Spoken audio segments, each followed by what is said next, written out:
Iya. Jadi tahapannya itu. Jadi kita tentukan risikonya, pengendaliannya memadai atau tidak, materialitasnya kita tentukan, kita lakukan desain pengujian. Oke. Nah, dari sisi pengendalian tadi kan kalau kita sudah pahami ada beberapa risiko. Mungkin kalau kalian mungkin bisa menyebutkan, kalau piutang itu risikonya apa saja sih kira-kira yang bisa terjadi setelah saji piutang? Gagal bayar, Pak. Apanya? Siapa tadi? Gagal bayar, Pak. Gagal bayar. Oke, ini Mbak Naomi. Mbak siapa itu tadi? Iya, Pak, Mbak Naomi. Mbak Naomi, oke. Risikonya gagal bayar. Kalau bahasanya piutang macet ya. Oke. Apalagi?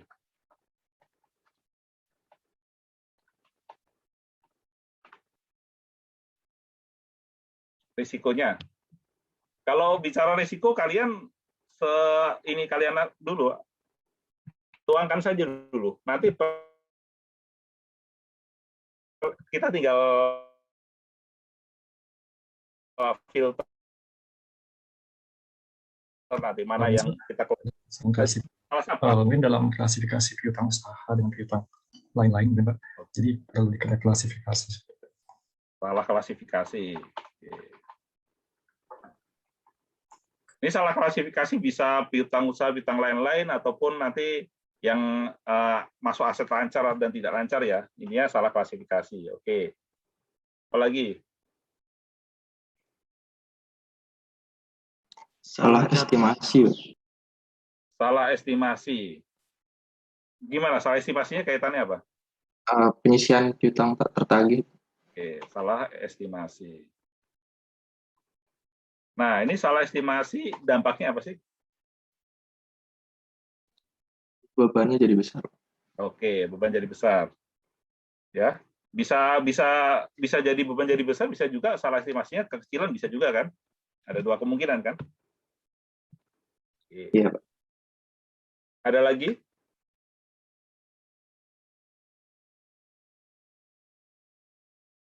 Jadi kalau ini ya, ini adalah salah satu bagian paling penting di dalam audit. Kalian sebagai auditor harus berpikir sebagai yang diaudit. Kalau bahasanya kalau polisi itu untuk menangkap penjahat harus berpikir sebagai penjahat gitu. Kira-kira seperti itu. Yang pikiran liar-liar aja nggak apa-apa, ini dibayangkan aja. Kira-kira kalau orang di dalam laporan keuangan untuk piutang itu cara ngakalinya seperti apa kan? Itu pikirannya ke sana dulu nih. Atau kemungkinan salahnya di mana gitu. Ini sebenarnya tahapan paling penting di dalam audit ini. Kalau ini bisa menemukan, kalian nanti menentukan prosedurnya lebih mudah. Mungkin kesalahan pengakuan, Pak, kayak misal destination sama FOB shipping point, mungkin untuk yang destination yang harusnya belum diakui malah diakui lebih dulu, Pak. Iya, oh ya, salah ini ya pengakuan ya. Salah pengakuan. Ada lagi? Satu lagi lah. Manipulasi, Pak. Manipulasinya gimana? Buat piutang fiktif, Pak. Oh, piutang fiktif, oke.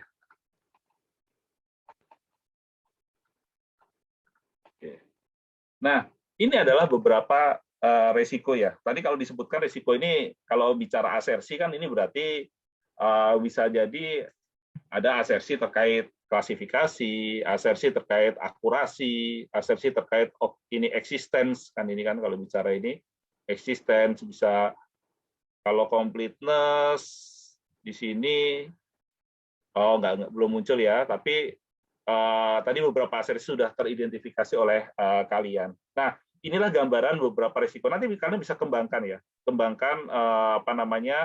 ini kalian, termasuk juga piutang itu ada risiko sini. Apakah ada hal-hal yang memang di dalam persyaratan piutang sebenarnya diperjanjikan secara khusus? Itu kan harus dideklar, misal seperti itu. piutangnya ini ada syaratnya dan sebagainya, itu di presentation and disclosure misalnya harus ditampilkan di penyajian dan pengungkapan. Itu nanti saya coba akan tampilkan di berikutnya. Kemudian juga bisa jadi piutang, jangan-jangan ini piutangnya sudah dialihkan. Kan piutang aset ya. Kan bisa aja kan kalau kita lagi ada permasalahan keuangan di perusahaan itu sebenarnya punya piutang, piutangnya dijual kepada pihak lain.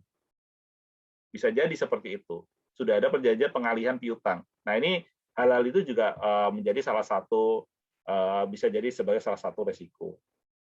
Oke, kalau tadi bicara risiko, sekarang bagaimana internal kontrolnya? Kira-kira contoh-contoh internal kontrol untuk siklus piutang itu apa nih? Kaitannya dengan sales dan penagihan, sales dan piutang juga. Itu apa sih yang jadi ini? Atau mungkin saya ini tampilkan dulu ini ya, sebelum kalian memahami dulu ya terkait. Kita lihat dulu di sini. Jadi yang perlu kalian perhatikan di dalam identifikasi risiko dan tadi untuk pengendalian internal, kita harus tahu, oh ternyata ini kalian bisa lihat di dalam bukunya Arens ya. Oh ternyata siklus akuntansi itu sebenarnya saling terkait. Jadi kalau di bukunya Arens itu ada 6 siklus, mulai dari siklus penjualan dan penagihan, siklus kas, siklus aset, persediaan, dan seterusnya ya. Ini ada 6 siklus. Nah, khusus siklus sales dan penagihan, itu ada beberapa di situ, beberapa transaksi yang mungkin terjadi. Bisa jadi tidak semuanya terjadi, tapi bisa jadi mungkin terjadi. Tergantung karakteristik dari pola bisnisnya. Apakah perusahaan itu melakukan transaksi secara cash? Kalau secara cash tunai, itu bisa jadi tidak ada siklus, tidak ada akun piutang usaha, karena dia pembayarannya secara tunai. Tapi kalau istilahnya pembelian secara kredit, itu bisa jadi terjadi. Dan bisa jadi nanti juga ada pengembalian penjualan, misalnya retur, ataupun diskon, dan sebagainya. Itu memungkinkan adanya beberapa nantinya transaksi dan siklus yang terkait. Ini kalau kita lihat di dalam bukunya Arens, silakan kalian baca-baca. Di situ ada 5 transaksi yang mungkin terjadi. Ini saya katakan mungkin ya, mungkin terjadi. Jadi tergantung dari proses bisnisnya, tergantung dari di situ perusahaan itu tipenya apa? Apakah dia retailer atau wholesaler atau dia cuma penjualan langsung? Nah itu beda-beda ya. Jadi transaksi yang di sini bisa jadi berbeda-beda. Nah, kalau di dalam konteks nanti soal ujian kalian, misalnya UTS, bisa jadi mungkin hanya 3 dari 5 transaksi ini yang muncul di dalam soal, atau hanya 2 dari 5 transaksi ini yang muncul di dalam soal. Nah, ini kalian nanti menyesuaikan. Oleh karena itu, membaca soal itu sama saja kalian mencoba memahami proses bisnis. Kira-kira seperti itu prakteknya nanti. Nah, di sini ada misalnya 5 transaksi penjualan kredit, penerimaan kas, pengembalian retur dari penjualan, dan ini di sini ada potongan-potongan. Nah, ini estimasi untuk bad debt, kemudian penghapusan dari piutang-piutang yang nggak bisa tertagih di situ. Ini juga ada kira-kira ada 5 transaksi yang mungkin terjadi. Dan dari sini karena ada akun-akun di neraca yang mungkin terkait, yaitu kalau di bukunya Arens di situ ada 7 akun yang mungkin. Nanti ini kembali tergantung dari proses bisnis yang mungkin terjadi atau yang kalian nanti akan evaluasi. Nah, dari sini kalian nanti akan menentukan akun-akun mana sih yang signifikan, ya. Akun-akun yang signifikan itu kalau bahasanya gini, kan kalau di laporan keuangan akan banyak sekali akun-akun. Waktu kita sebagai auditor itu akan sangat terbatas. Maka langkah pertama sebenarnya kalau kita melihat ada di sini kita ketemu ya, kalau di audit ketemu ada 6 siklus akuntansi ini, bisa jadi kita tidak akan cukup waktu untuk menguji seluruh akun-akun yang ada. Maka kita perlu menentukan akun-akun yang signifikan. Dasarnya apa? Dasarnya dari resiko. Gitu. Yang kita nilai yang memiliki kemungkinan salah saji material. Atau menurut pertimbangan kita perlu ada evaluasi karena alasan-alasan tertentu. Nah, ini kaitannya sebenarnya dengan materialitas ya. Ini kira-kira seperti itu. Nah, kembali ke yang tadi.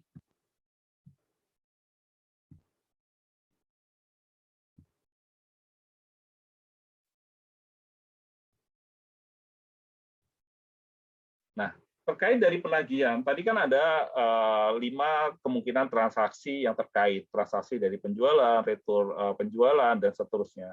Kemudian juga ada 7 akun yang mungkin terkait. Nah, kira-kira nih, kalau dari siklus tersebut, apa sih pengendalian yang perlu dilakukan? Tadi kan kalian udah identifikasi nih, ada risiko-risiko ini nih. Risiko piutang gagal bayar, salah klasifikasi, salah estimasi, adanya piutang fiktif. Kira-kira apa sih yang internal kontrol atau pengendalian yang perlu dilakukan? Ingat ini ya. Ada yang bisa? Berarti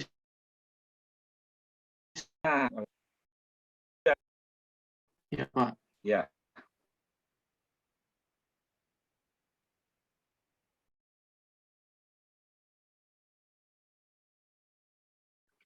Di dalam setiap siklus internal audit, ada nggak sih pemisahan fungsi? Ya, ini selalu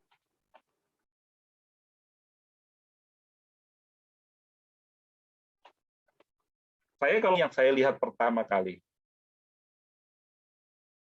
Jadi di sini tadi siklus kan dari ada transaksi penjualan, nanti akan ada orang yang melakukan penjualan. Tentu kaitannya dengan pengiriman barang. Orang yang mengirimkan barang kan sama atau tidak. Kemudian yang menerima tadi ada kaitannya dengan akun kas. Ya berarti kan kasnya orang yang menerima kas orangnya sama atau tidak. Yang mencatat ke catatan akuntansi sama atau tidak. Dan satu lagi yang mengotorisasi kredit orangnya sama atau tidak. Itu perlu kita pastikan. Jadi di sini fungsi sales. Kemudian apalagi fungsi pengiriman barang ya.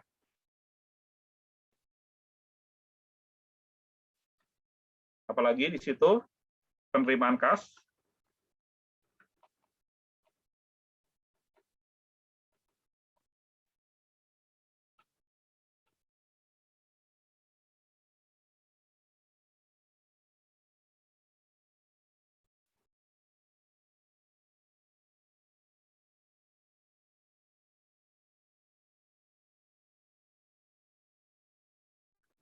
Ya, kalau yang penerimaan kas, penagihan ini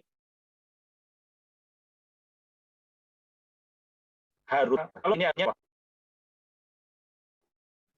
apalagi ini yang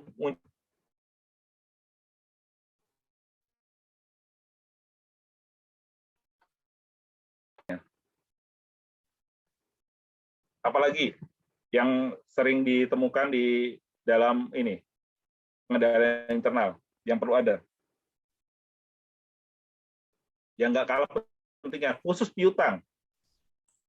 Kebijakannya Pak, kebijakan manajemen, misalkan kayak persetujuan kredit, penghapusan piutang gitu Pak, presentasinya gitu. Oh, dan kredit ya.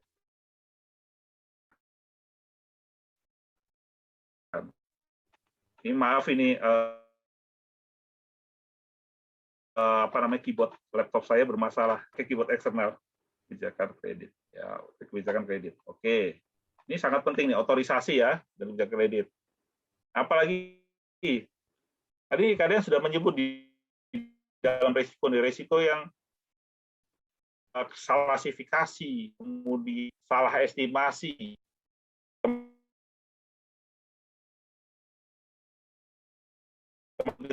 dengan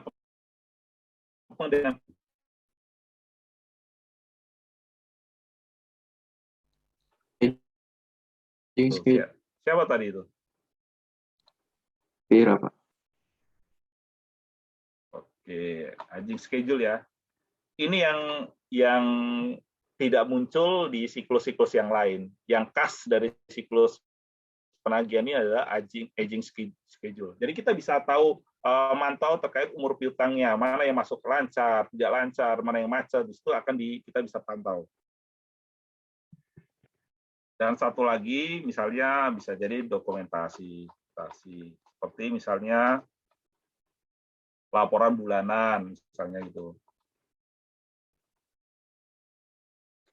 Laporan bulanan atau monthly statement. Biasanya kan kalau ada utang atau piutang kita dari bank kan kita terima kalau kita punya kartu kredit misalnya gitu. Kita terima nih ada laporan kartu kredit kita dari bank rutin tiap bulan seperti itu. Nah, hal tersebut ini adalah betul-betul pengendalian. Dan masih banyak lagi, ini hanya contoh saja mengembangkan. Kalau ditanyakan, kalau kalian di terkait apa saja sih bentuk-bentuk internal kontrol yang ada, ya, termasuk juga bentuk-bentuk resikonya, supaya kalian bisa nanti mengembangkan diri itu. Oke, nah tadi saya sudah jelaskan kita melakukan tahapan di sini. Dari hasil identifikasi risiko tadi, kita akan menentukan prosedur apa yang akan kita gunakan, pengujian apa yang akan kita gunakan. Nah, di sini saya tampilkan juga, kemudian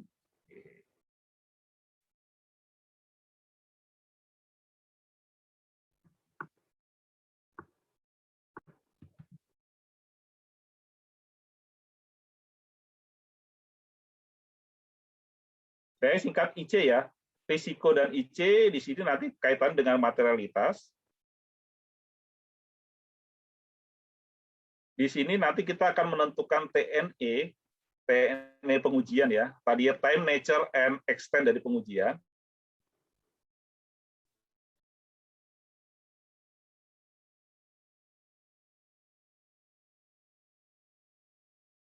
Tapi kita akan melakukan lagi, yaitu pengujian substantif. Ini kita juga tes of uji internal control ya. Saya katakan di sini kita lakukan. Nah, di sini nanti kita akan ada pengujian substantif. Yang pertama adalah analytical procedure atau prosedur analitis. Yang kedua ada tes transaksi, substantive test of transaction. Yang ketiga adalah tes detail atas saldo akun. Ya. Saya ulangi lagi, di awal tadi yang tadi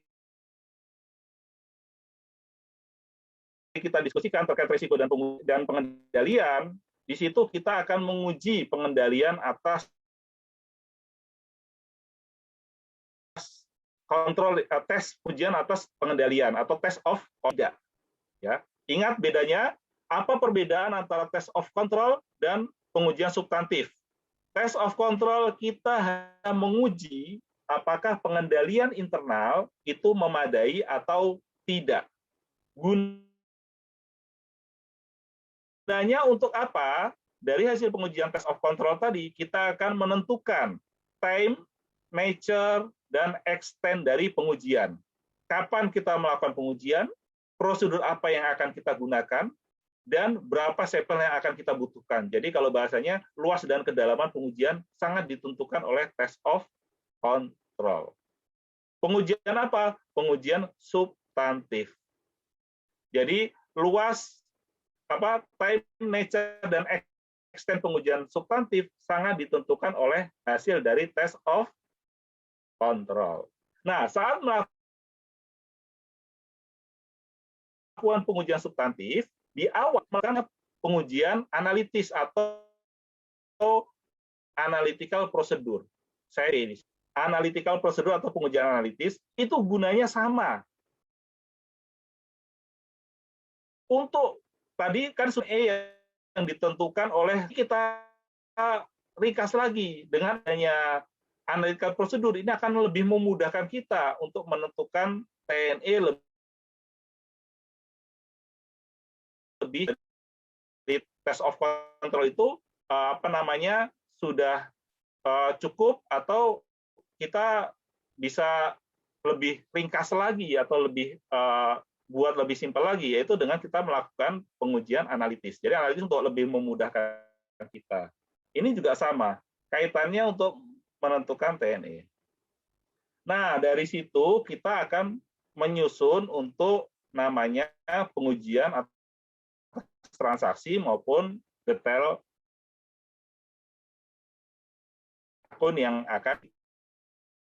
Karena cara test of detail balance, bagaimana kita cara menentukan pengujiannya? Kita pertama, kita tentukan dulu asersi apa saja yang akan terdampak. Jadi kita perlu tahu asersi apa saja yang akan ingin kita buktikan. Saya tampilkan lagi, di sini ada. Oke.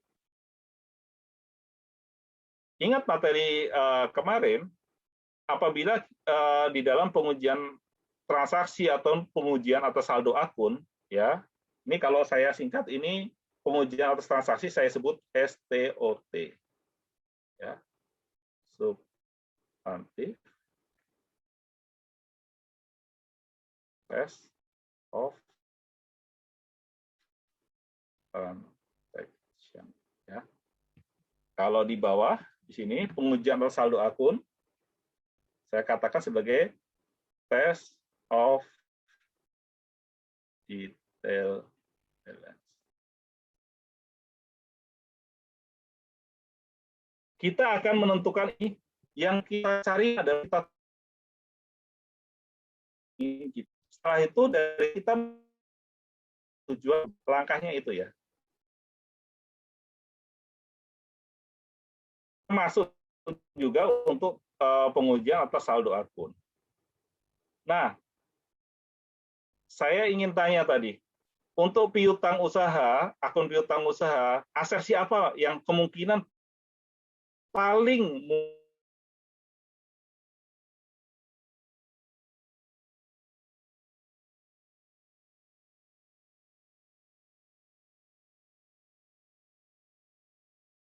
mungkin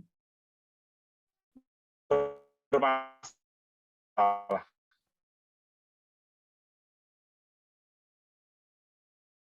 Oke, bisa jadi lagi. Ada yang ini? Pendapat lain? Eksistensi, Bu. Oke, Mas Hamdan ya, eksistensi. Betul. Yang betul adalah eksistensi. Sangat mungkin namanya piutang itu kan kaitannya dengan laba. Ingat ya, resiko terbesar kalau bicara laporan keuangan itu pasti hubungannya dengan profit. Orang kalau dikatakan piutangnya tinggi, itu biasanya seolah-olah dia itu punya aset, punya hal yang nantinya akan ujung-ujungnya kaitannya dengan berpengaruh pada laba. Oleh karena itu mereka akan cenderung untuk overstatement untuk piutang. Nah, di sini kaitan dengan eksistensi. Betul. Setelah eksistensi,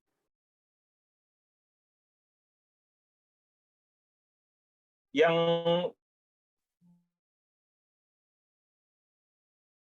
berikutnya adalah terkait akurasi di sini. Harus diharapkan. Jadi mungkin besar mas adalah terkait eksistensi. Nah, itu kita akan menentukan tujuan audit.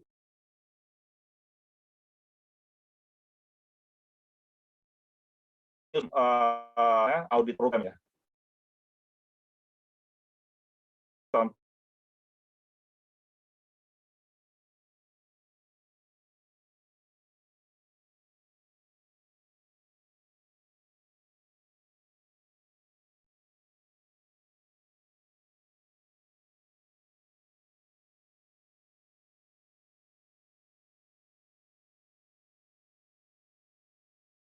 Audit program pertama kalian identifikasi dulu tadi transaksi apa yang ingin kalian uji, kemudian akun saya membuat khusus untuk akun piutang usaha dan akun, ya ini ya, piutang, kalau bahasanya piutang tak tertagih lah ya, seperti itu, kira-kira seperti itu. Nah, saya hanya memilih kebetulan di sini 2 akun, tapi nanti kalian kembangkan sendiri sesuai dengan petunjuk soal yang ada atau informasi yang ada. Misalnya di situ ternyata ada terkait transaksi sales, ada terkait transaksi misalnya retur penjualan, maka kalian tambahkan di dalam audit program. Nah, di dalam audit program upayakan di situ muncul yang pertama adalah adanya tujuan audit. Tujuan audit dari mana? Dari asersi apa yang ingin kalian buktikan tadi. Jadi menyesuaikan ya. Tapi ingat, tolong, asersi tidak seluruhnya sama dengan tujuan audit. Tadi saya sudah ada di tabel, ada beberapa asersi. Kalau asersinya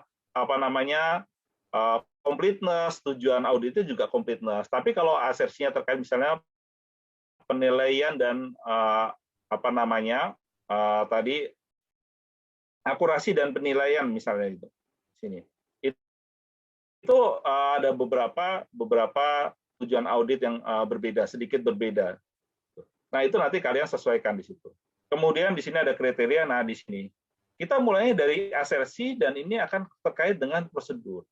Beberapa asersi itu bisa akan diuji dengan satu prosedur. Jadi satu prosedur bisa jadi itu akan menjawab beberapa asersi.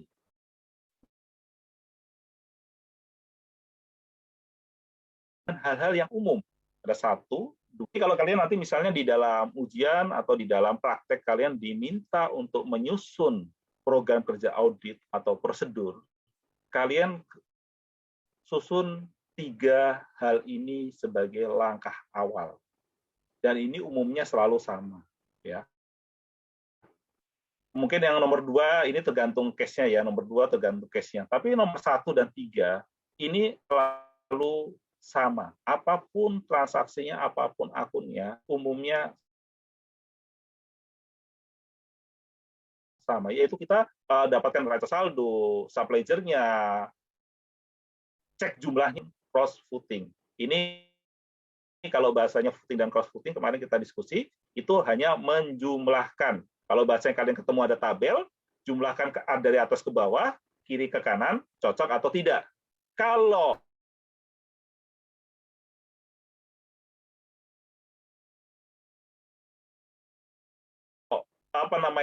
kalau kita melakukan pengujian apa tadi tujuan komen ini, subledger, real balance, ya. Kalau nanti ada GL, cek juga ke GL-nya cocok apa enggak angka-angkanya.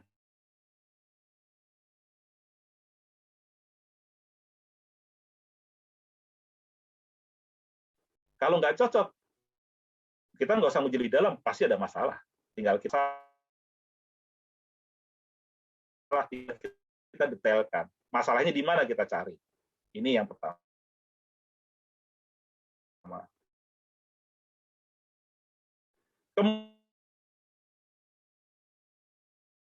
Kemudian seperti apa? Cek aja.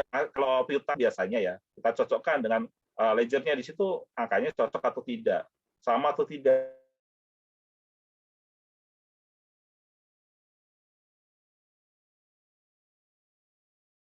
Ya, kalau beda ini pasti ada masalah. Ini ada substantif nanti saya apa ya.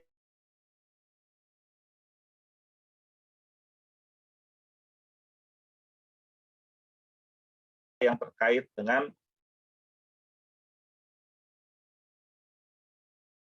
piutang usaha ini STOP, kita cek pengujian apa. Selesai, baru kita di akhir. Jadi kalau kita asersi kan ada 3. Asersi atas transaksi, asersi atas saldo akun, dan yang terakhir asersi atas penyajian dan pengungkapan. Dari sini kita cek atas penyajian pengungkapan. Kalau piutang usaha biasanya apa? Ada nggak piutang usaha yang diagunkan atau dijaminkan? Ada nggak piutang usaha misalnya ke pihak-pihak yang terkait, yang ada hubungannya dengan pemilik perusahaan, misalnya gitu. Nah, ini yang harus kita tampilkan. Baru terakhir kita susun simpulan. Ya, ini beberapa tips untuk menyusun apa namanya. Tadi kan saya katakan setelah tadi prosedur yang umum di atas, yaitu tadi footing, cross footing, tying, masuk ke penyajian. Di tengah-tengah tadi, di awal bisa kita tambahkan prosedur analitis substantif. Ya, apa saja sih prosedur analisis substantif yang perlu kita lakukan kalau kita temukan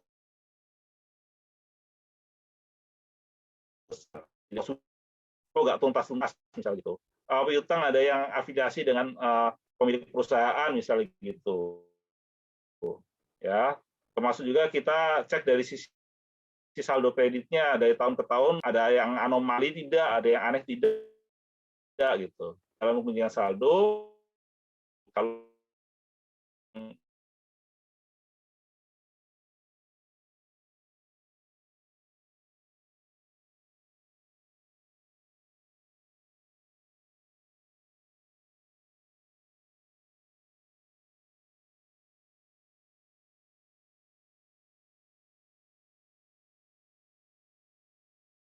yang paling berisiko kan kalau boleh dikatakan terkait eksistensi.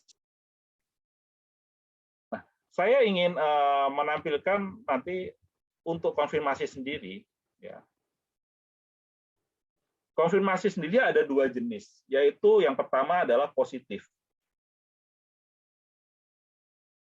Dan konfirmasi dalam bentuk konfirmasi negatif. Bedanya apa? Kalau konfirmasi positif, itu kita lakukan, kita konfirmasikan kepada pihak-pihak yang ingin kita konfirmasi, apakah data yang kita tanyakan itu betul atau tidak. Kita berharap jawaban mereka menanggapi betul atau tidak hal-hal yang ingin kita konfirmasikan, misalnya piutang. Betul tidak ini piutang ini ada? Betul tidak nilai piutangnya adalah sekian? Itu yang ingin kita tanyakan. Kalau konfirmasi bentuknya positif, kalau sampai tidak dijawab konfirmasi kita, maka kita wajib, ingat ya kata-katanya, alternatif. Kalau positif, konfirmasi positif sampai tidak dijawab, atau kita tidak memperoleh jawaban, maka wajib melakukan prosedur alternatif di bawah ini. Ya. Ini kaitannya ke sini. Kemudian ada bentuk kedua, yaitu konfirmasi negatif. Kalau negatif, kita hanya minta jawaban kalau si klien atau yang ingin kita tanya itu merasa tidak sesuai dengan apa yang ada di informasi di mereka. Jadi kita cuma nanya, kalau Anda merasa tidak sesuai, tolong jawab surat saya. Kalau Anda merasa yang saya konfirmasikan ini salah, tolong tanggapi. Jadi kalau mereka tidak menjawab, berarti kita anggap benar. Untuk konfirmasi negatif, kalau sampai tidak dijawab, ya kita nggak perlu prosedur alternatif. Langsung kita terima saja. Berarti kita anggap yang kita konfirmasikan sudah betul. Jadi yang khusus diwajibkan ada prosedur alternatif kalau tidak ada jawaban, itu adalah konfirmasi positif. Jadi ada dua bentuk ya. Nah, dari dua hal ini berarti kan kalau konfirmasi positif perlu effort atau usaha yang lebih banyak ya. Nah, kapan kita gunakan konfirmasi positif, kapan kita gunakan konfirmasi negatif? Konfirmasi negatif kita gunakan apabila pertama akun-akun yang kita atau akun piutang ini tidak material, nilainya tidak material atau resikonya rendah. Atau kemungkinan kalau kita gunakan konfirmasi positif tidak akan mendapatkan tanggapan yang memadai. Jadi kita melihat ada tiga hal itu, kalau kita temukan kondisi tiga hal itu, kita akan cenderung menggunakan konfirmasi negatif. Jadi boleh dikatakan singkatnya, konfirmasi negatif itu hanya untuk hal-hal yang tidak material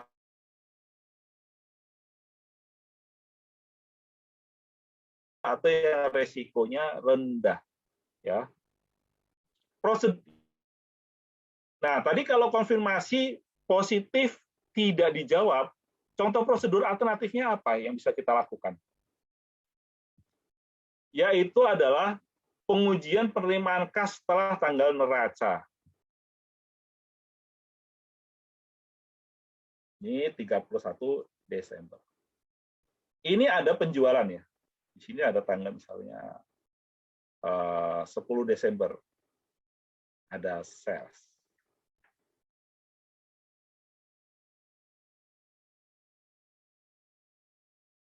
Ada penjualan secara kredit di tanggal 10 Desember. Misalnya seperti itu.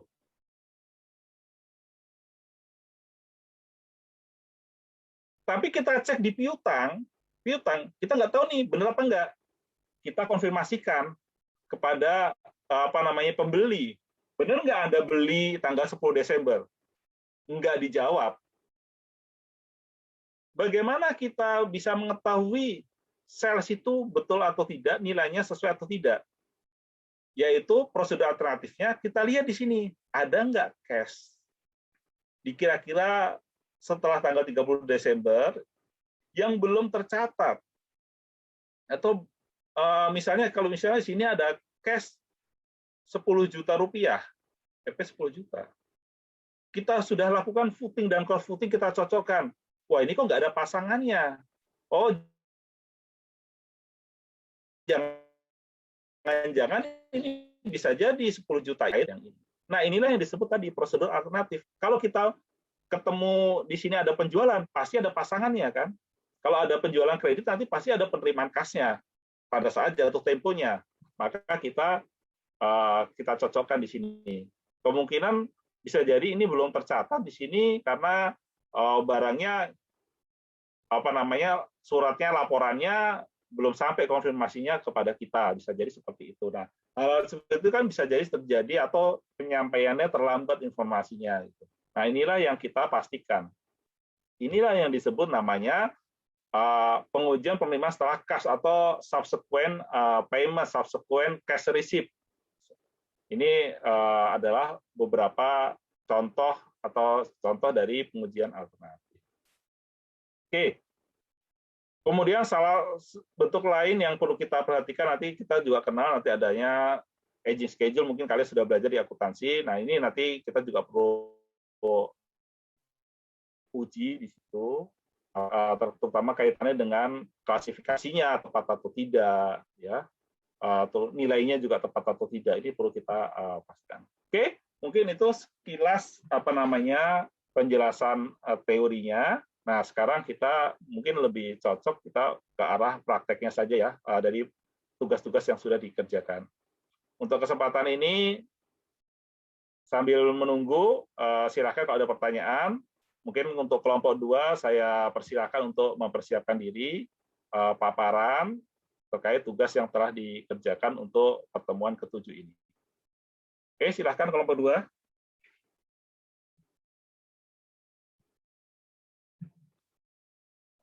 Saya beri akses dulu ya.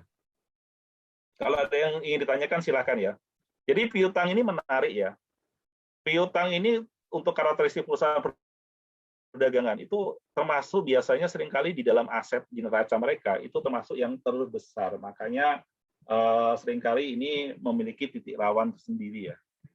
Memiliki titik rawan tersendiri, oleh karena itu perlu hati-hati, terutama kaitan dengan eksistensi.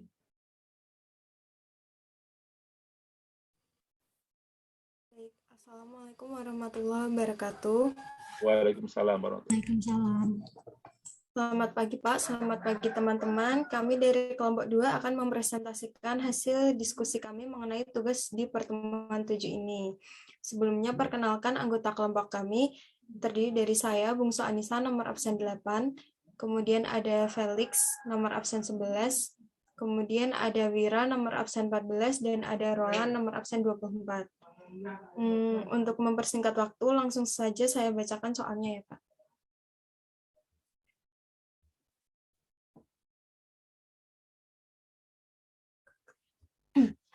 KAP Gemi Nastiti dan rekan mendapat penugasan audit atas laporan keuangan PT Usaha Jaya, sebuah perusahaan dagang peralatan pabrik, untuk tahun yang berakhir pada 31 September 2020. Periode akuntansi PT Usaha Jaya adalah 1 Oktober hingga 30 September. Pekerjaan audit dilaksanakan pada tanggal 12 Oktober sampai dengan 28 Oktober 2020. Dan penugasan ini, KAP menugaskan tim yang terdiri dari Ketua Tim Bejo Prakoso, anggota Tim 1 Purbawiseso, dan anggota Tim 2 Bayu Mulyo. Kemudian PW mendapat tugas dari Ketua Tim untuk melakukan audit akun piutang usaha per 30 September 2020. PW telah melaksanakan semua prosedur audit yang tertuang dalam audit program pada tanggal 20 Oktober 2020 dan telah melaporkan hasil kerjanya kepada Ketua Tim. Konfirmasi piutang dikirimkan pada semua pelanggan dengan saldo di atas 100 juta. Kemudian Ketua Tim telah mereview kertas kerja pemeriksaan piutang usaha yang dibuat oleh PW. Berikut ini adalah data dan informasi yang berhubungan dengan pemeriksaan piutang oleh PW. Angka berikut ini adalah dalam ribuan rupiah. Baik, silakan Roland dilanjutkan. Ini soal ujian tahun lalu seperti ini UTS. Kira-kira nih gambarannya. Mungkin kalian sudah mencoba juga ya. Baik, izin Pak. Untuk yang poin pertama di sini, bagian dari laporan posisi keuangan per 30 September dan 2019 sebelum audit, ada piutang usaha, piutang penyisihan piutang tak tertagih, piutang dan piutang yang lain. Ini sudah tercantum. Dan untuk yang poin kedua, listing piutang usaha per 30 September 2020 yang diperoleh dari perusahaan. Ada beberapa PT, ada IMBT, ada IMK, IMD, IMBB, piutang kepada karyawan dan direksi, lainnya dengan saldo di bawah 100 juta. Untuk di rincian saldo piutang usaha, dari rincian berikut ada satu piutang yang ternyata bukan termasuk di dalam piutang usaha, yaitu piutang kepada karyawan dan direksi senilai 101 juta. Seharusnya piutang kepada karyawan dan direksi ini diklasifikasikan ke piutang lain-lain. Jadi perlu direklasifikasi di jurnal usulan nanti. Selanjutnya untuk yang ketiga, penyisihan piutang usaha sebesar 30.000 dibentuk atas piutang kepada IMBB sebesar 25.000 dan piutang usaha lainnya sebesar 5.000. Untuk yang tadi ternyata untuk 30.000 rinciannya itu untuk afdanya 25.000 PT IMBB dan piutang usaha lainnya itu 5.000. Untuk yang keempat, jawaban konfirmasi dari IMBT tahun 2020 sebesar 850.000 disertai penjelasan bahwa pada tanggal 5 Oktober telah melakukan pembayaran sebesar 7.000 dan menyebutkan juga bahwa IMBT menerima persetujuan potongan penjualan sebesar 10.000 sesuai dengan nota kredit dari PT Usaha Jaya tanggal 28 September 2020. Untuk tadi soal awal, di sini dijelaskan bahwa pekerjaan audit dilaksanakan pada tanggal 12 Oktober sampai dengan 28 Oktober. Sedangkan di sini untuk yang poin 4, bahwa pada tanggal 5 Oktober telah melakukan pembayaran sebesar 70.000. Berarti ini di luar dari periode audit. Di sini untuk perkelahiannya tadi sudah diketahui dari IMBT senilai 930.000. Di sini 930.000 berarti perkelahian 930.000 setelah dikonfirmasi ternyata saldo piutangnya 850.000 dengan mereka mengakui pembayaran senilai 70.000 pada 5 Oktober dan ada sales diskon pada tanggal 28 September.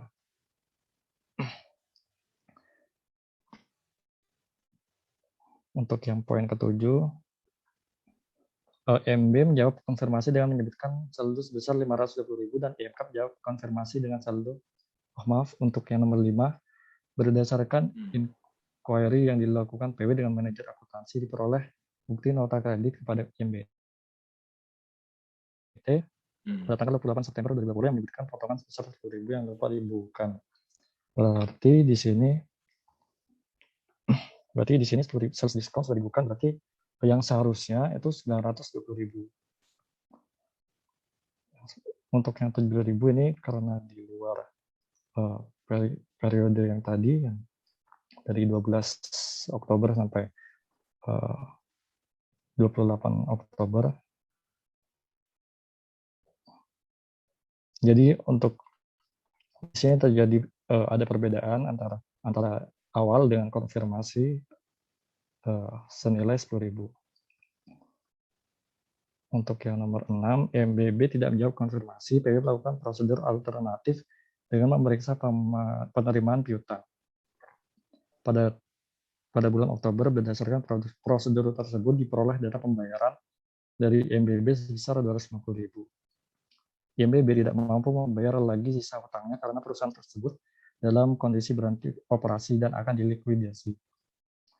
PW mengkonfirmasi hal ini kepada manajer penjualan PT Usaha Jaya dan memperoleh penjelasan bahwa sudah ada kesepakatan antara direksi PT Usaha Jaya dengan MBB untuk menghapuskan sisa tagihan besar 60.000. Untuk di sini,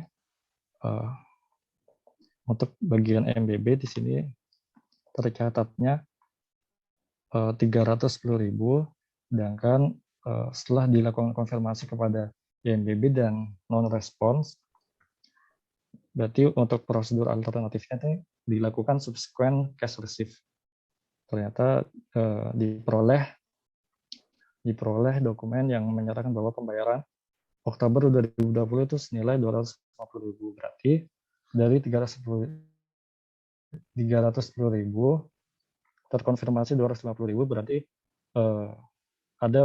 ada piutang yang dihapuskan senilai 60.000. Sedangkan kita mengakui bahwa pada poin 3 di sini rincian afdanya pada PT IMBB senilai 25.000. Berarti perlu dilakukan penyesuaian dari yang tadinya 25.000 menjadi 60.000. Nanti akan ada penyesuaian pada usulan jurnal usulan. Untuk yang poin nomor 7, IMD menjawab konfirmasi dengan menyebutkan saldo sebesar 510.000 dan IMK menjawab konfirmasi dengan saldo sebesar 560.700. IMK menjelaskan dengan jawaban konfirmasinya bahwa pembelian barang sebesar 62.300 baru sampai ke gudang IMK pada tanggal 2 Oktober 2020. IMK mengangkut sendiri barang tersebut dari gudang PT Usaha Jaya karena persyaratan penjualan adalah penyerahan di gudang penjual. PW tidak bisa mengkonfirmasi hal ini karena kepada manajer akuntansi karena pada saat mau ditanya yang bersangkutan sedang tidak di kantor. Berarti di sini untuk saldonya 560.700 dan menjelaskan bahwa jawaban konfirmasinya karena ini itu menggunakan shipping point, berarti pengakuannya apabila sudah keluar dari gudang yang pengirimnya berarti sudah bisa diakui. Sedangkan di sini periodenya tanggalnya ini 2 Oktober, sedangkan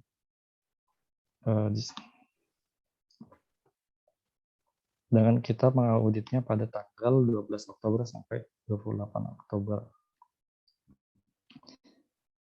Jadi, untuk yang ke-8, berdasarkan pemeriksaan penerimaan piutang setelah tanggal 30 September 2020, PW memperoleh data pembayaran dari IMK sebesar 560.000 dan IMD sebesar 520.000. Ini termasuk subsequent cash receive.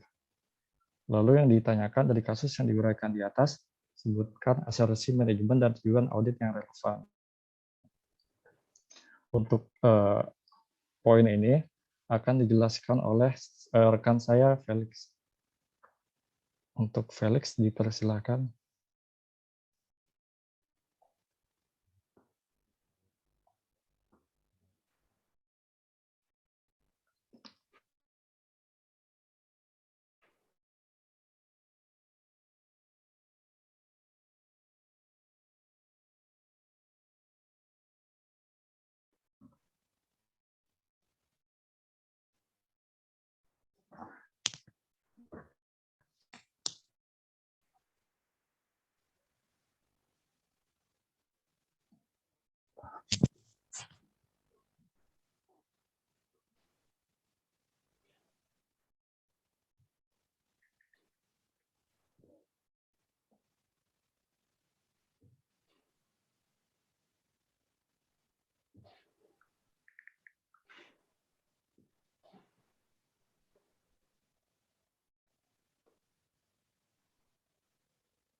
Untuk sersi dan tujuan akan dibacakan oleh rekan saya Bungsu. Dipersilakan untuk Bungsu. Baik, di sini saya akan menjelaskan mengenai asersi dan tujuan. Yang pertama, asersi manajemen terkait saldo, ada eksisten. Tujuan umum audit. Maaf ya Pak, di sini lagi agak berisik. Nggak apa-apa, silakan. Baik, untuk eksisten, tujuannya adalah untuk memastikan semua piutang usaha itu sudah tercatat ada pada tanggal neraca. Kemudian prosedur audit yang dilakukan adalah dengan melakukan konfirmasi kepada customer terkait keberadaan piutang usaha. Kemudian yang kedua, asersinya adalah completeness. Tujuan umum audit terkait saldonya adalah kelengkapan. Kemudian tujuan khususnya adalah memastikan semua piutang usaha yang ada sudah dihitung dan dimasukkan dalam rincian daftar piutang usaha. Dan semua piutang yang ada dalam rincian daftar piutang itu telah dimasukkan ke dalam neraca saldo. Kemudian prosedur audit yang dilakukan adalah dengan melakukan tracing dari daftar piutang usaha ke neraca saldo. Ini mengecek konfirmasi utang serta nota debit dan nota kredit yang diterbitkan.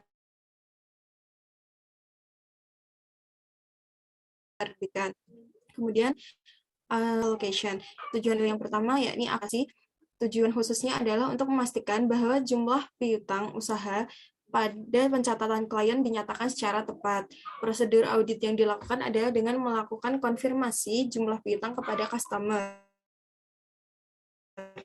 Kemudian yang kedua,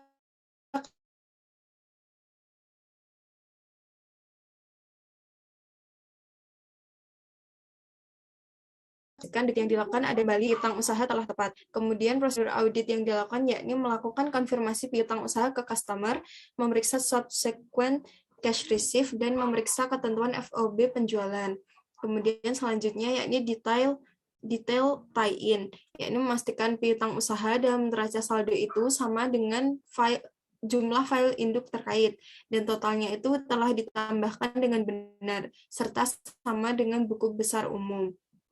Prosedur audit yang dilakukan yakni melakukan footing daftar piutang usaha dan mencocokkan hasilnya di neraca saldo.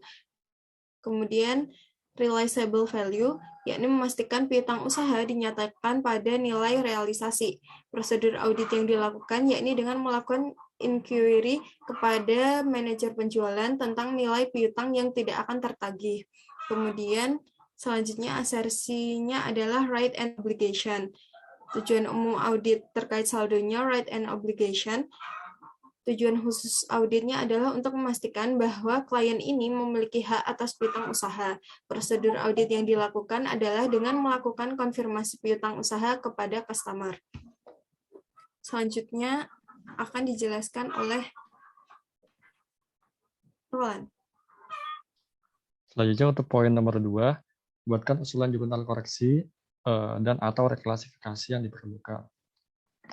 Dari poin 1 sampai 8, kami membuat ulasan jurnal koreksi.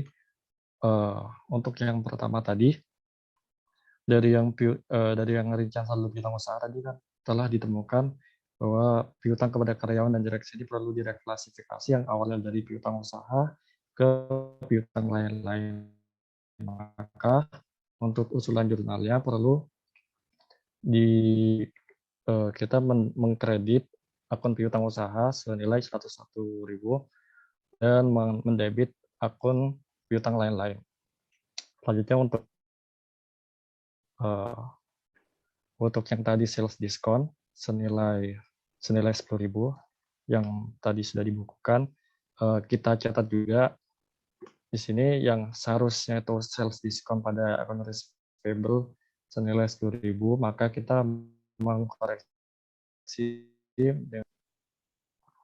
Selanjutnya untuk yang tadi yang bad debt expense pada AFDA, yang untuk yang EMBB yang tadi awalnya 310.000 ternyata setelah dikonfirmasi hasilnya 250.000, maka hasilnya 60.000, sedang seharusnya itu 60.000. Maka kita harus mengkoreksi dengan menambah mendebit akun BDE pada Afja senilai 35.000. Untuk selanjutnya, telepon yang ketiga buat kertas kerja schedule utama untuk akun piutang usaha PT Usaha Jaya. Sajikan berikut. Untuk poin ketiga akan dijelaskan oleh rekan saya, Wira. Untuk Wira dipersilakan, Wira. Baik, untuk selanjutnya untuk kertas kerja schedule utama. Yang pertama untuk keterangan piutang usaha per klien pada tanggal 30 bulan 9 tahun 2020 itu ada saldo piutang usaha sebesar 2.550.000. Sehingga untuk pada proposed adjustment reclassification entries-nya di kredit 111. Dapat dari mana? Dapat dari jurnal reklasifikasi piutang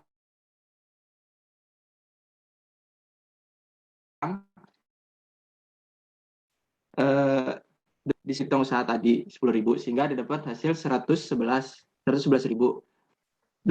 Lalu setelah itu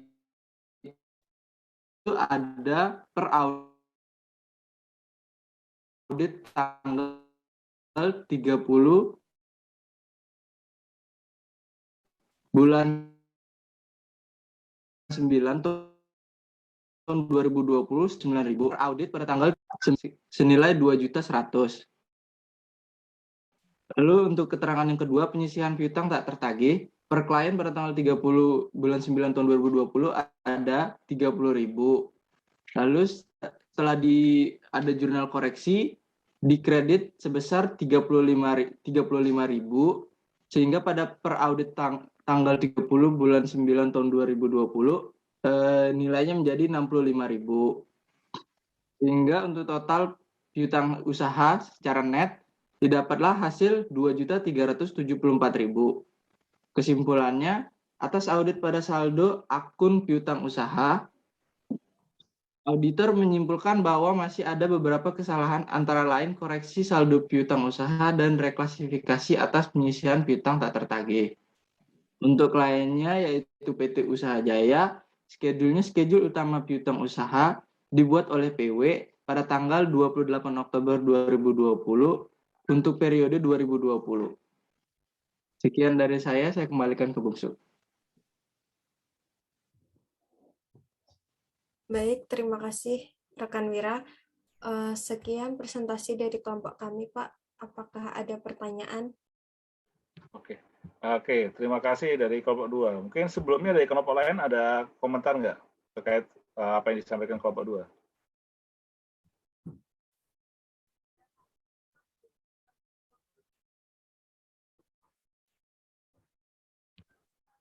Belum ada? Saya minta ini kalau itu kembali ke apa namanya?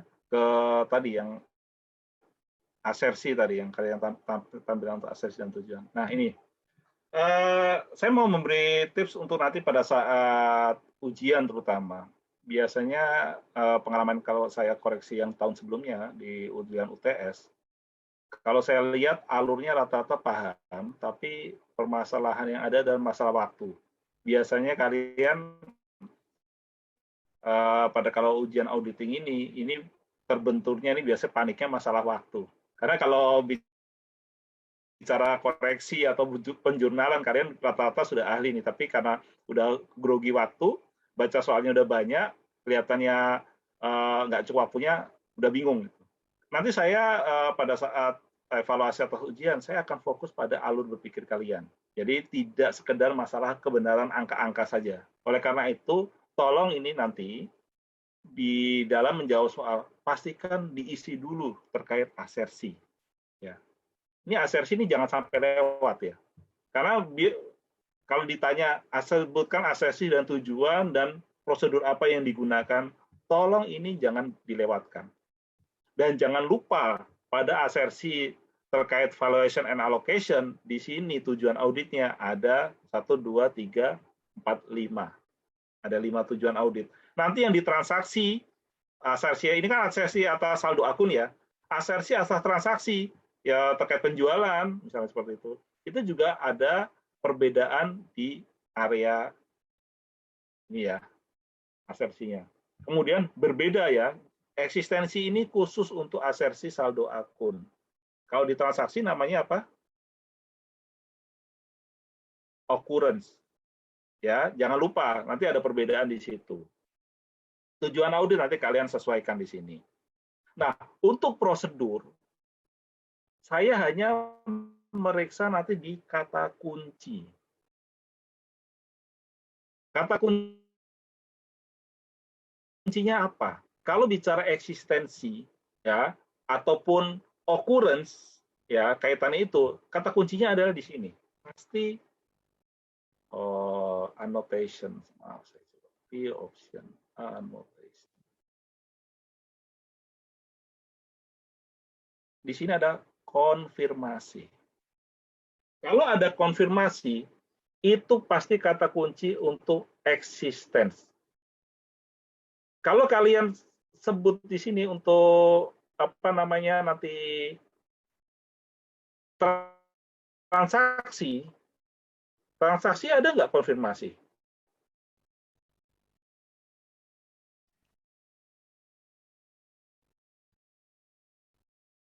Ada. Ada. Oke. Mungkin terjadi nggak?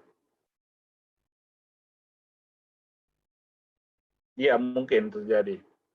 Tapi yang diuji terkait apa? Occurrence kan? Nah, pokoknya nanti untuk eksistensi atau occurrence itu konfirmasi. Apalagi yang terkait eksistensi dan occurrence yang kata ini, yang kalian susun di sini, eksistensi memastikan semua piutang usaha tercatat ada pada tanggal neraca. Selain konfirmasi, kalian juga perlu melakukan yang disebut namanya vouching, ya kan? Kalian atas piutang kan kalian perlu cek dokumen sumbernya, ada nggak sales ordernya, ada nggak apa namanya invoice-nya, kan juga perlu. Nah di sini prosedur audit yang kalian susun ini masih ada yang kurang nih, kurang vouching nih. Kalau cuma konfirmasi aja, dasarnya kita melakukan konfirmasi dari hasil vouching kita. Kita sudah vouching, ketemu angkanya, kita konfirmasikan kan seperti itu. Oke, ini yang pertama. Kalau bicara completeness, kata kuncinya pasti kita melakukan tracing, ya. Kecuali kalau kita ingin menguji tadi completeness kaitannya dengan subsequent payment, kaitannya dengan pembayaran yang setelah tanggal neraca untuk memastikan apakah seluruh transaksi sales telah tercatat.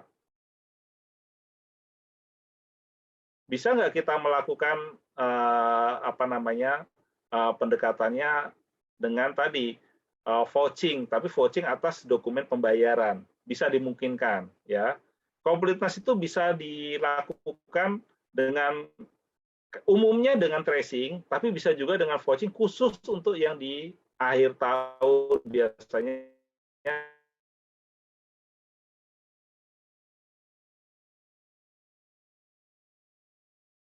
pembayaran setelah tanggal neraca. Kita udah penjualannya di akhir-akhir mau tutup buku, kadang-kadang belum kecatat kan, itu kita masih ini gimana? Kita cek ada nggak pembayaran setelah tanggal neraca yang dekat-dekat tanggal neraca pembayaran. Kalau ada pembayaran kan pasti cost matching revenue kan. Kalau ada penerimaan pasti ada biayanya juga dan di situ juga pasti ada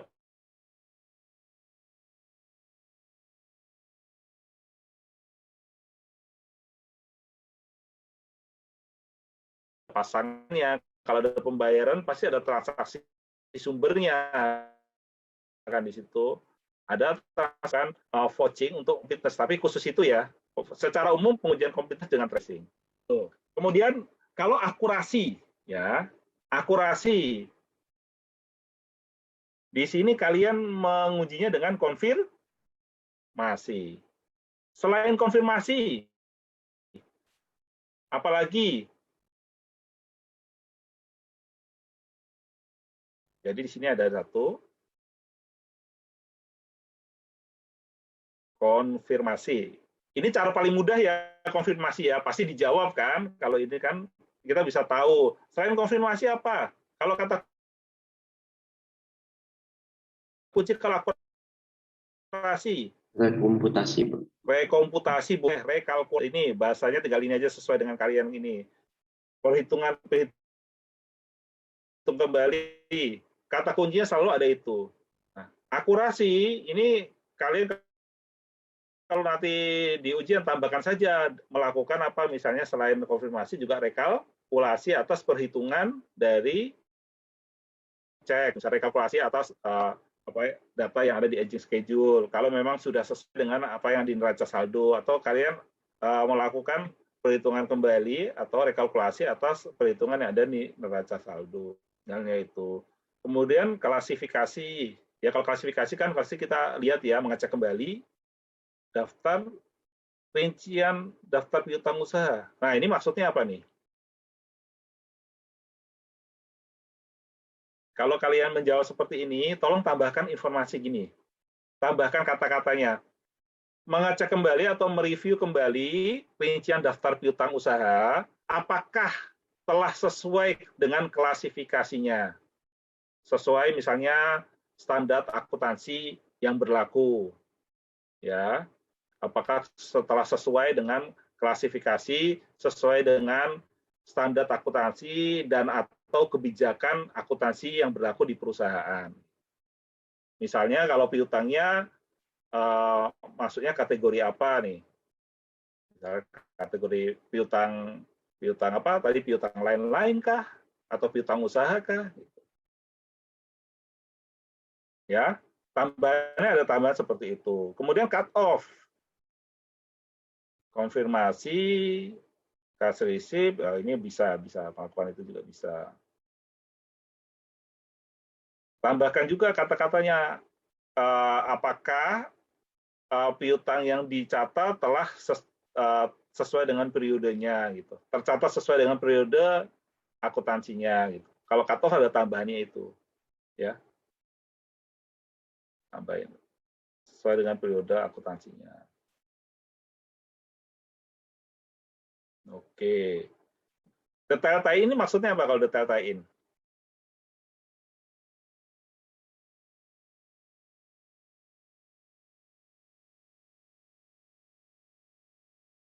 Kalian paham nggak maksudnya detail tie-in ini apa?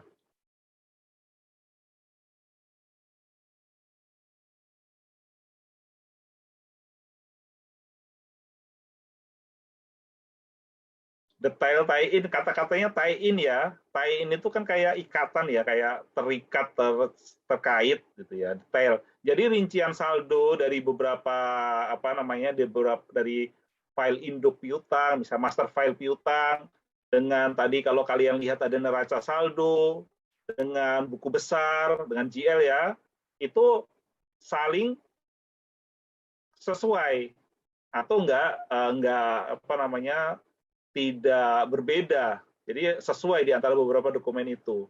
Jadi kalau kita gampangnya kita cek angka-angkanya, piutangnya sama, kemudian totalnya sama, ya.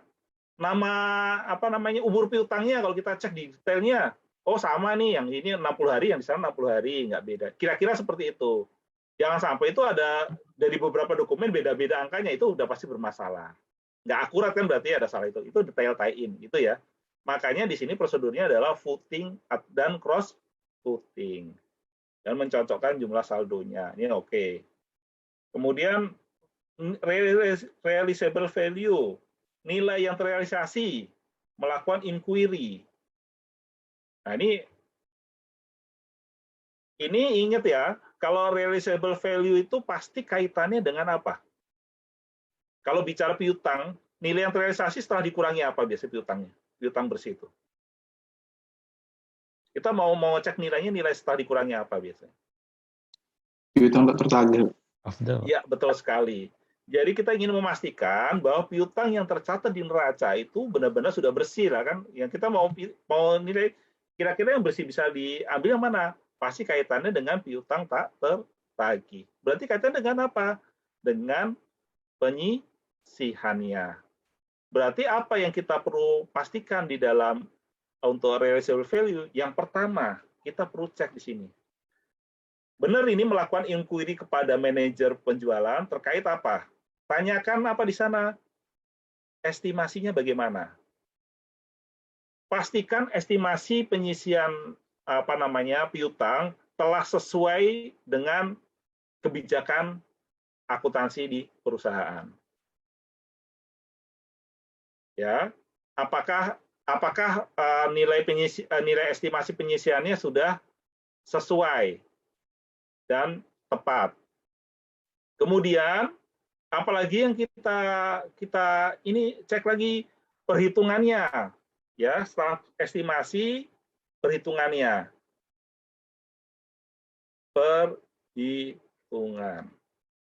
periksa apakah perhitungan untuk penyisihan itu telah sesuai. Jadi kalau bahasanya piutang dikurangi dengan piutang penyisihan piutang itu penjumlahannya sesuai atau tidak, ya. Ini yang kita pastikan di sini ya, realizable value. Kaitannya dengan sana. Kemudian yang terakhir ini ada right and obligation. Memastikan klien memiliki hak. Nah, ini memang melakukan konfirmasi, oke. Juga kita perlu ada lagi yang bisa kita lakukan selain konfirmasi apa? Kalau hak dan kewajiban.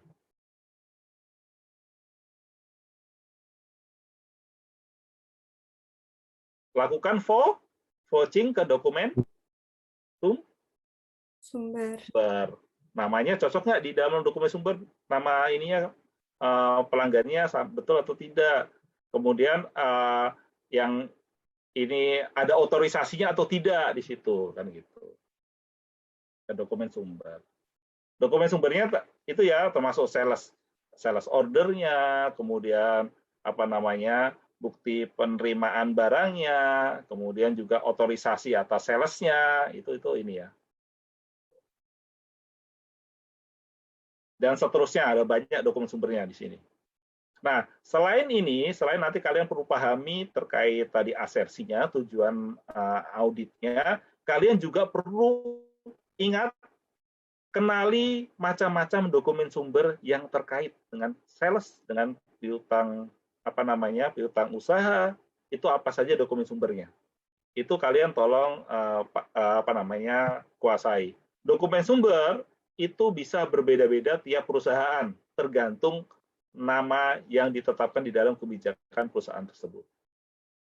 Ya, bisa jadi ada namanya sales order, di tempat lain ada namanya surat perintah penjualan. Nah, ada yang kalau bahasanya ada SPP, beda-beda namanya ya. Nanti kalian sesuaikan. Dan itu biasanya di dalam soal, kalau di ujian muncul di penjelasan soal.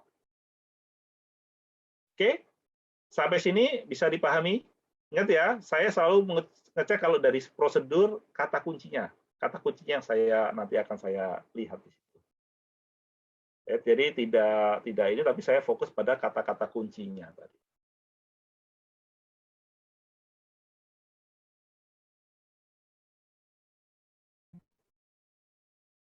Ada pertanyaan?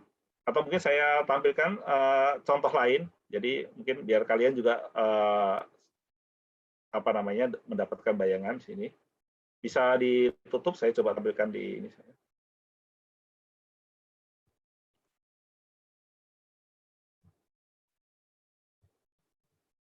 Jadi ini hanya contoh ya. Saya memberi gambaran ini untuk memberi informasi bahwa yang disebut namanya program audit atau audit program itu bisa berbagai macam bentuknya, ya. Tapi yang penting itu adalah kira-kira isi apa sih yang di dalamnya. Biasanya ini ada bentuk lain di sini. Saya memberi contoh di sini untuk penjualan, saya kelompokkan berdasarkan asersinya ya. Jadi kalau penjualan di sini ada beberapa asersi. Kalau transaksi kan tadi bedanya dengan dengan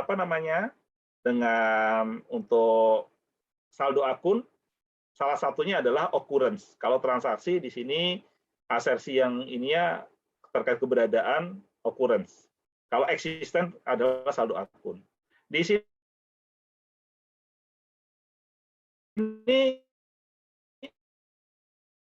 saya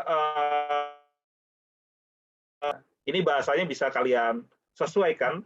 Intinya adalah memastikan bahwa transaksi benar-benar ada, nggak fiktif kan gitu. Nah, prosedurnya apa di sini? Ada beberapa prosedur yang bisa digunakan, ya. Kata kuncinya selalu saya gunakan adalah kata kunci yang apa namanya? Oh, maaf, saya salah pencet.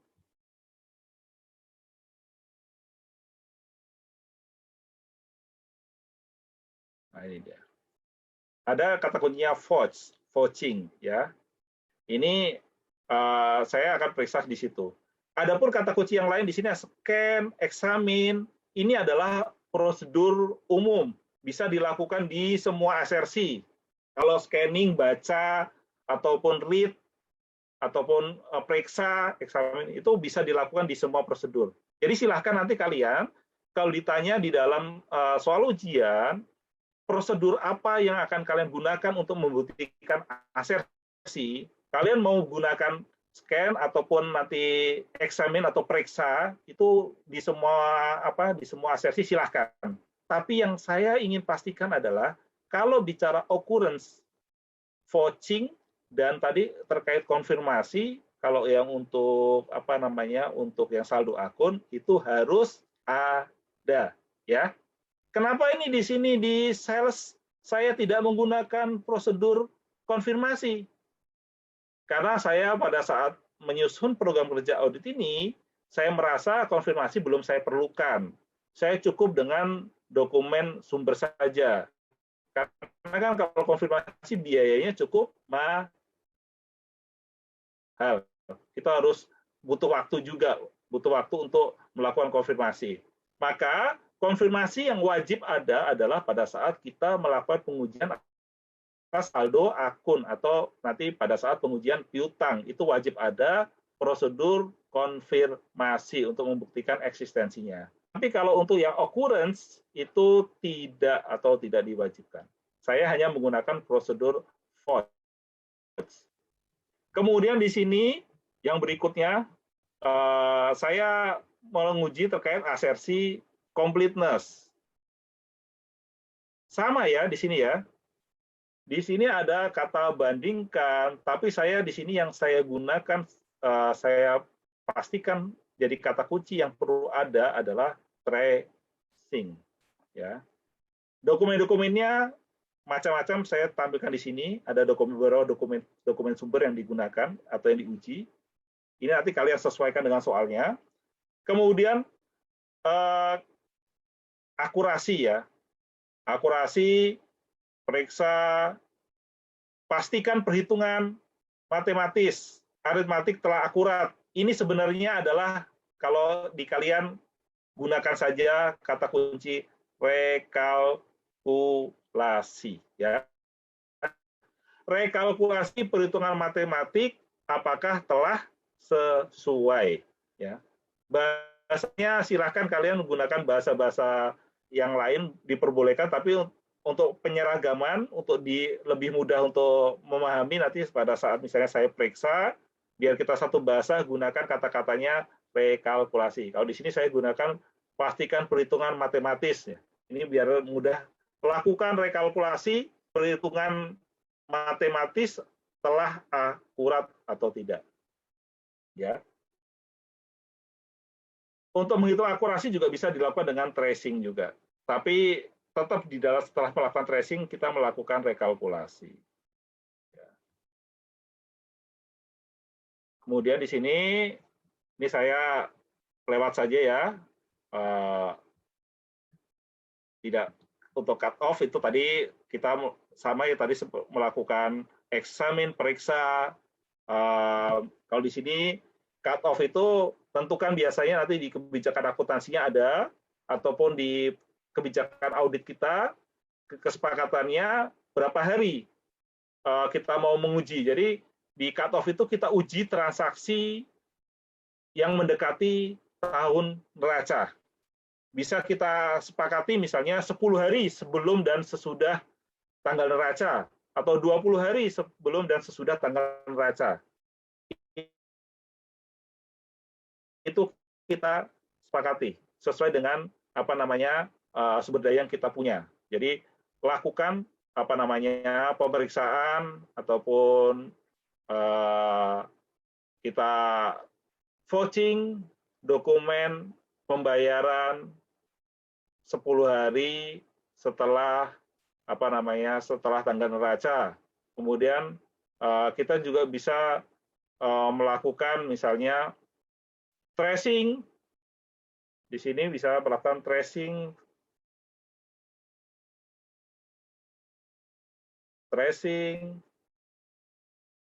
dan vouching sales order 10 hari sebelum tanggal neraca, atau kurang dari 10 tanggal neraca. Ini harinya itu tergantung kesepakatan ya. Pokoknya kita melakukan pengujian atas transaksi-transaksi yang mendekati tanggal neraca. Apakah telah tercatat ya, tracing seluruh sales order sebelum tanggal neraca, 10 hari sebelum tanggal neraca, apakah seluruhnya telah tercatat dengan benar di dalam buku besar, atau di dalam laporan keuangan. Kemudian kita juga setelahnya kita lakukan juga untuk pembayarannya. Kita pastikan di situ. Ini untuk cut off ya. Klasifikasi tadi sudah kita panjang lebar kita diskusikan, kita lakukan bisa review sesuai klasifikasi sesuai atau tidak gitu. Nah, kemudian ini transaksi, kalau tadi siklus sales atau siklus penjualan dan penagihan sesuai tadi yang saya paparkan di awal di sini ya.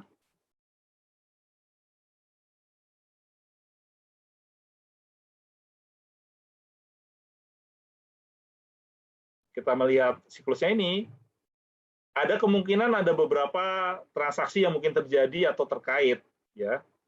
Bisa jadi ada transaksi penerimaan kas, ada retur penjualan, ya. Maka di sini di audit program juga kita perlu membuat audit programnya untuk tadi beberapa siklus, beberapa transaksi yang lain. Tadi ikutan di atas hanya transaksi penjualan. Kalau diperlukan, atau kalau kita nilai, kita menganggap nilainya signifikan. Kalau tidak ya sudah kita abaikan. Misalnya retur penjualannya nggak banyak, mungkin nilainya tidak signifikan atau tidak material ya, kita misalnya mau abaikan silahkan. Tapi kalau memang itu material maka kita perlu lakukan pengujian. Caranya bagaimana? Sama. Kalau kalian ketemu itu, kalian tentukan asersi apa yang ingin kalian pastikan dulu. Ya. Kemudian setelah transaksi kita masuk ke pengujian atas detail balance atau saldo akun. Ini sama ya. Kalau di sini sampai menentukan risikonya, kemudian dampaknya nanti ditentukan dari masing-masing asersi, kita tentukan tujuan auditnya apa, audit prosedurnya, ini sama audit prosedurnya, kita kata kuncinya yang kita pastikan di sini. Tadi sudah panjang lebar kita jelaskan sama seperti yang kalian susun tadi juga.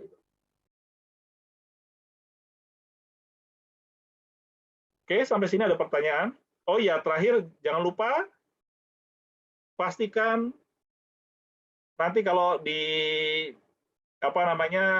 di dalam pengujian kita juga perlu menguji terkait penyajian dan pengungkapan. Biasanya kaitannya apa? Hal-hal yang memang kalau menurut standar akuntansi atau standar laporan keuangan itu perlu diungkapkan. Maka itu kita pastikan itu sudah dinyatakan di dalam laporan keuangan. Contohnya tadi kalau ada piutang yang diagunkan atau piutang yang kaitannya dengan pihak-pihak berrelasi itu perlu diungkapkan, maka itu harus ada. Itu yang kita uji di dalam asersi atas penyajian pengungkapan. Tapi nanti untuk kesempatan UTS ini, kalau saya lihat sih kemungkinan kalian nanti akan banyak terlibatnya dengan asersi atas transaksi dan asersi atas saldo. Oke? Sampai sini ada yang ingin didiskusikan atau mungkin kalian masih bingung? Izin bertanya sedikit Pak tadi. Ya, Untuk antara konfirmasi dan vouching, tadi yang Bapak contohkan yang pada occurrence itu lebih baik menggunakan vouching karena biayanya untuk melakukan konfirmasi itu lebih mahal ya Pak.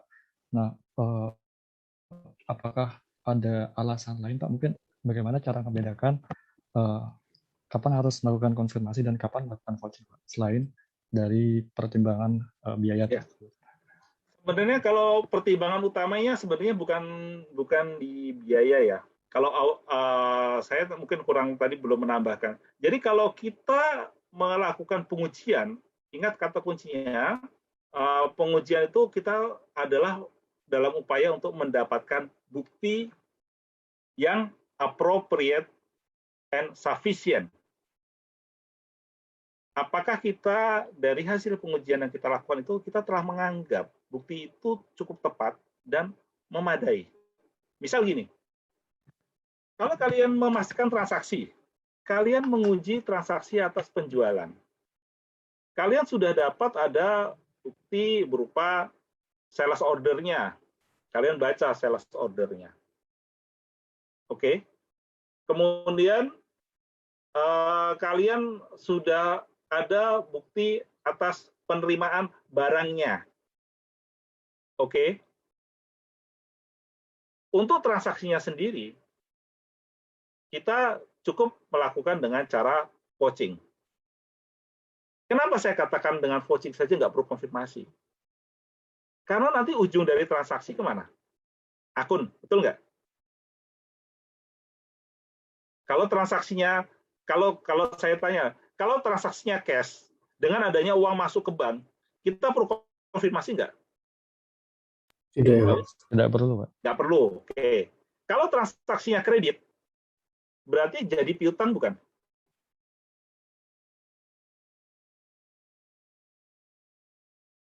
Iya, Pak. Ya. Kalau jadi piutang, kita perlu konfirmasinya atas transaksinya atau atas piutangnya aja? 2 kali konfirmasi atau cukup di ujungnya di piutang aja? Di ujung saja, Pak. Di ujung saja. Cukup ya? Lebih hemat kan biayanya kan? Dapatnya sama dua-duanya, ya kan gitu. Makanya tadi pada saat kita melakukan pengujian transaksi atas penjualan, kita cukup dengan vouching saja. Toh nanti kalau misalnya pun dari dokumen yang kita cek dari tadi vouching itu ternyata ada yang nggak benar, di ujungnya masih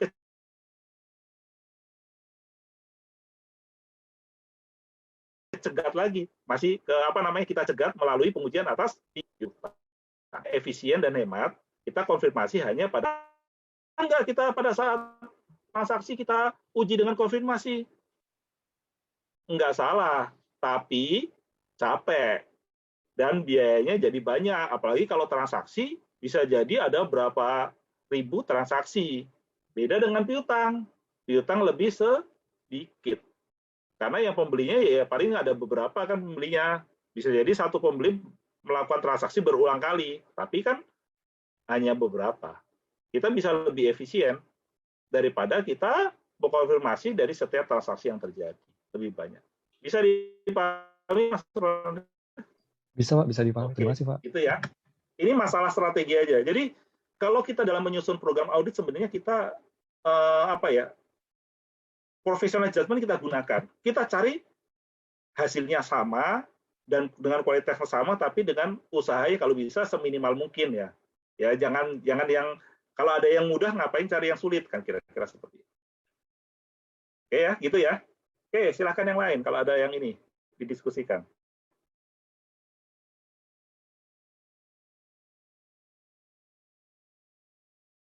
Dan ini ya,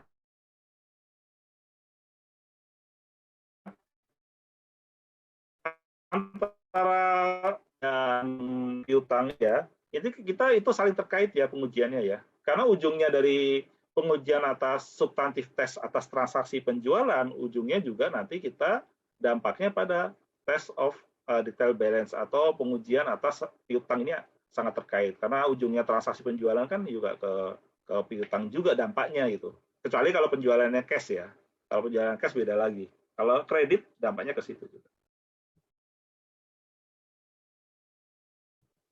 Oh ya, saya pesan lagi nanti di ujian tolong jangan sampai ada yang dikosongi ya. Diisi jawabannya semuanya ya. Jangan sampai ada yang dikosongi. Sayang, nanti kalau dikosongi nggak ada poinnya. Dan sebelum waktu berakhir, tolong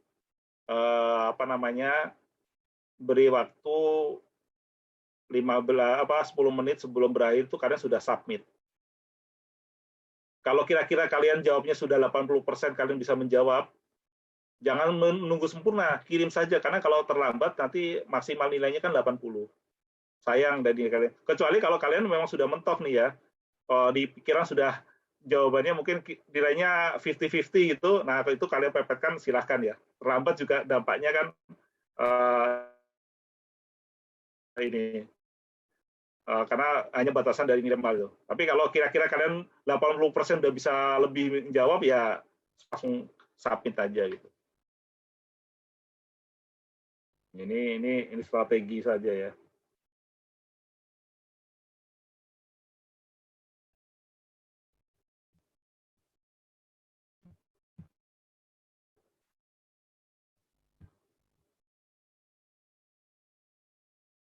Nah, ini tadi saya sempat ini, mungkin sedikit ini.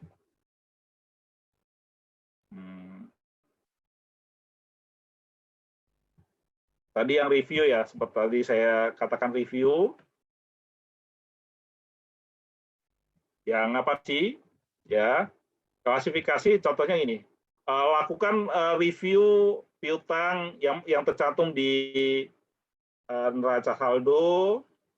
Pastikan bahwa klasifikasinya sudah sesuai, umur piutangnya, tanggal jatuh temponya, pastikan di klasifikasinya tidak lancar. Jadi kalau menyusun prosedur audit, tidak cukup dengan melakukan pemeriksaan atau melakukan review. Kalian tambahkan kata-kata gini, pastikan apa? Ingin kebuktian klasifikasi, pastikan klasifikasinya sudah betul. Gitu. Jadi ada tambahan kata-katanya gitu ya nanti kalau kalian menyusun. Jangan berhenti gitu saja. Detail tie-in kan itu, melakukan footing dan cross footing. Untuk apa? Periksa kesesuaian nilainya. Ya. Jadi ada tambahannya, ada tambahan ini ya.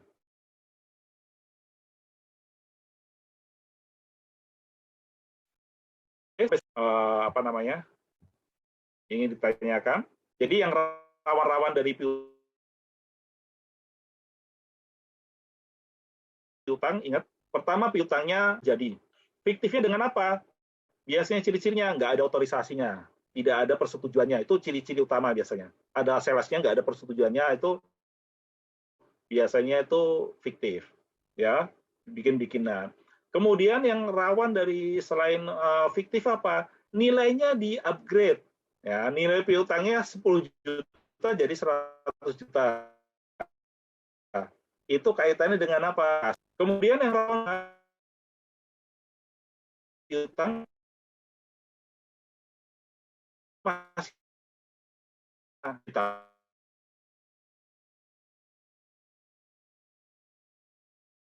itu karena klasif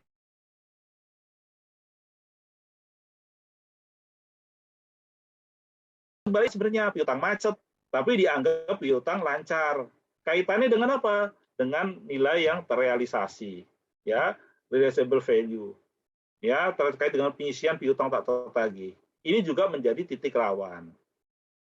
Kemudian kalau yang terkait cut off itu biasanya kaitannya dengan sales, penjualan-penjualan yang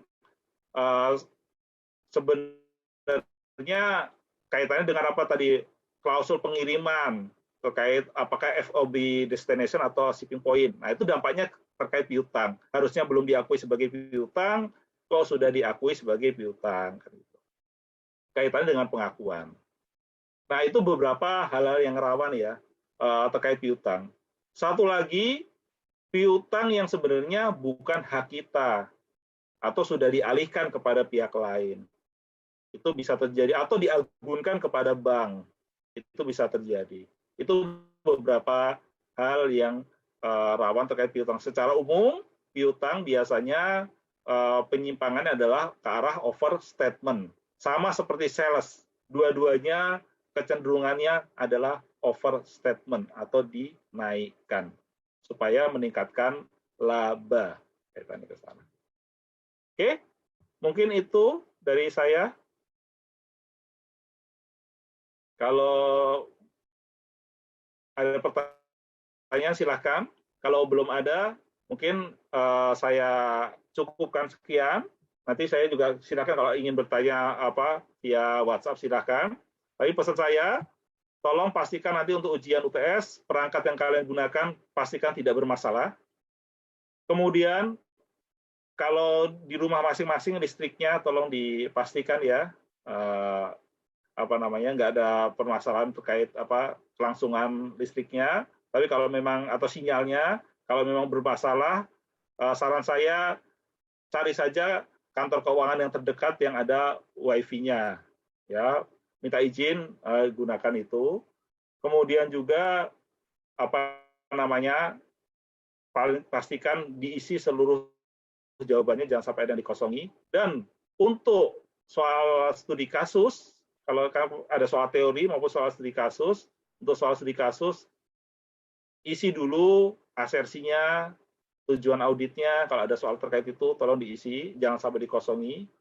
Prosedur, pastikan kata kuncinya. Kata kunci terkait masing-masing prosedur diperhatikan.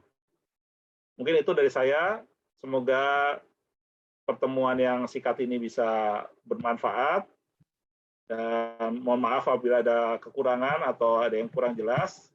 Semoga kalian bisa lancar semua di dalam mengerjakan ujian UTS. Selamat belajar dan sampai jumpa nanti di Desember ya, baru masuk lagi ya. Sekian dari saya. Wassalamualaikum warahmatullahi wabarakatuh. Waalaikumsalam.